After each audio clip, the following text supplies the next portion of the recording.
ಎಲ್ಲರಿಗೂ ನಮಸ್ಕಾರಗಳು. ಎಲ್ಲ ಹೋರಾಟಗಾರರು ಮತ್ತು ರಾಜ್ಯದ ಶ್ರೇಷ್ಠ ನಾಯಕರಾದ ದಲಿತ ನಾಯಕರೆಲ್ಲರೂ ಈ ಕಾರ್ಯಕ್ರಮಕ್ಕೆ ಬಂದಿರೋದು. ಇವತ್ತಿನ ಹೋರಾಟ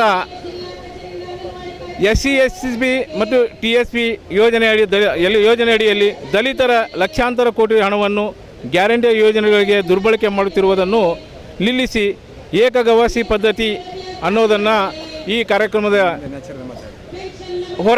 ಹೋರಾಟದ ಒಂದು ವಿಷಯವಾಗಿದೆ. ಎಲ್ಲ ರಾಜ್ಯದ ಎಲ್ಲ ಮಹಿಳೆಯರು, ಎಲ್ಲ ಸಂಘಟನೆಗಾರರು ಇವತ್ತು ಬಂದಿರೋದು ಸಮಾಜ ಕಲ್ಯಾಣಕ್ಕಾಗಿ. ಮಹನೀಯರೇ, ಅಂಬೇಡ್ಕರರ ವಿಧಿಯಂತೆ, ಅಂಬೇಡ್ಕರರ ಒಂದು ಜ್ಞಾನದಂತೆ ಸಮಾಜದಲ್ಲಿ ಎಲ್ಲರೂ ಸಮಾನರು, ಎಲ್ಲರೂ ಹಕ್ಕುದಾತರು, ಎಲ್ಲರೂ ಹಕ್ಕಿಗಾಗಿ ಹೋರಾಟ ಮಾಡುವ ಒಂದು ವಿಧಾನವಂತರು ಅನ್ನೋದನ್ನು ನಾವು ಇಲ್ಲಿ ಹೇಳಬಯಸ್ತೇನೆ. ಯಾಕೆಂತ ಹೇಳಿದ್ರೆ ಹೋರಾಟ ಮಾಡೋದು ಒಂದು ವ್ಯಕ್ತಿಗಾಗಿ ಎಂದು ನಾವು ಅಂದ್ಕೊಂಡ್ರು ಅದು ತಪ್ಪಾಗ್ತದೆ. ಯಾಕೆಂದರೆ ನಾವು ಹೋರಾಟ ಮಾಡ್ತಿರೋದು ಸಮಾಜಕ್ಕಾಗಿ. ಈ ಹೋರಾಟ ಸಾಂಕೇತಿಕವಾಗಲ್ಲ, ನಿರಂತರ ಹೋರಾಟ ನಡೀತಾ ಇದೆ.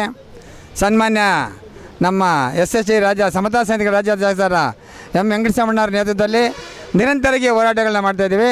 ಎಲ್ಲರ ಹೋರಾಟ ಒಂದೇ ಗುರಿ, SCP TSP ಹಣವನ್ನು ಅನ್ಯಗೆ ಇಲಾಖೆ ಉಪಯೋಗಿಸಬಾರ್ದು, ಅನ್ಯ ಕಾರ್ಯಕ್ಕೆ ಉಪಯೋಗಿಸಬಾರ್ದು ನಮ್ಮೆಲ್ಲರ ಆಗ್ರಹವನ್ನು ಹೋರಾಟ. ಈಗಾಗಲೇ ಇದು ಬೇರೆ ಕಡೆ ಉಪಯೋಗಿಸಲ್ಲ ಅಂತೇಳಿ ಸನ್ಮಾನ್ಯ ಮಾಜಿ ಮುಖ್ಯಮಂತ್ರಿ ಸಿದ್ದರಾಮಯ್ಯನವ್ರ ಕಾಲದಿಂದನೂ ಅನೇಕ ವಿಧಾನಸಭೆಗಳಲ್ಲಿ ಈ ಬಗ್ಗೆ ಹೇಳ್ತಾ ಬಂದಿದ್ದಾರೆ, ಕಾರ್ಯರೂಪ ಆಗ್ತಾ ಇಲ್ಲ. ಹಾಗಾಗಿ ಇದು ಈ ಸರ್ಕಾರಕ್ಕೆ ನಾವು ಹೇಳಿ ಮನವಿ ಮಾಡ್ಕೊಳ್ಳೋದಿಷ್ಟೇ, ಇದು ಸಾಂಕೇತಿಕ, ಇದು ಕೇವಲ ಸಾಂಕೇತಿಕ. ಮುಂದೆ ಬೃಹತ್ ಮಟ್ಟದಲ್ಲಿ ಈ ಬೆಂಗಳೂರು ನಗರದಲ್ಲಿ ವಿಧಾನಸೌಧಕ್ಕೆ ನುಗ್ಗುವಂಥ ಕೆಲಸನೂ ಆಗ್ತದೆ. ಯಾವುದೋ ಪ್ರಚೋದನಕಾರಿ ವಿಚಾರ ಅಲ್ಲ.